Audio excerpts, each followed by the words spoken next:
Алып баруучу Айзада Жамгырчиева айрым медиалар менин каралап жатат деп билдирүү таратты.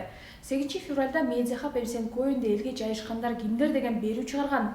Анда МСНКоин уюштурган лотереяны Айзада Жамгырчиева алып барганын көрсөткөнбүз. Кабарчыбыз өз оюнан токуп ашыкча эч нерсе айткан эмес.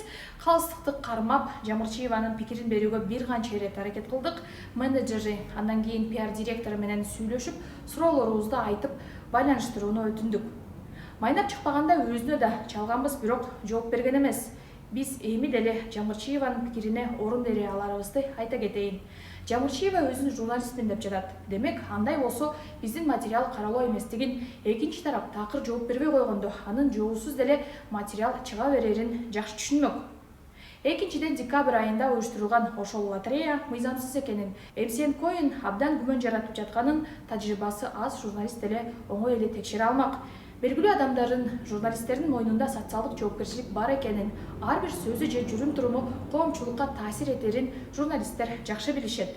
Бул материал чыккандан кийин Жамгырчиева жана бөлөк белгилүү адамдар ириптер болгон башка дагы каржылык шылуундар тууралуу каттар келип жатат.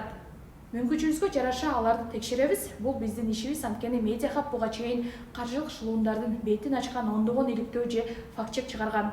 Натыйжада жүздөгөн адамдын акчасы кайтарылышына, кылмышка шектүүлөр кармалышына себепкер болгонбуз. Акыркы тыйынын алдатып ийип, сыздап келген адамдардын үнүн укпай кое албайбыз. Журналисттик стандартты сактаган материалдарыбыз жарыялана берет. Ал эми Медиахабка кандайдыр бир дооматтар болгон болсо, мыйзам чегинде укугубузду коргогонго даярбыз.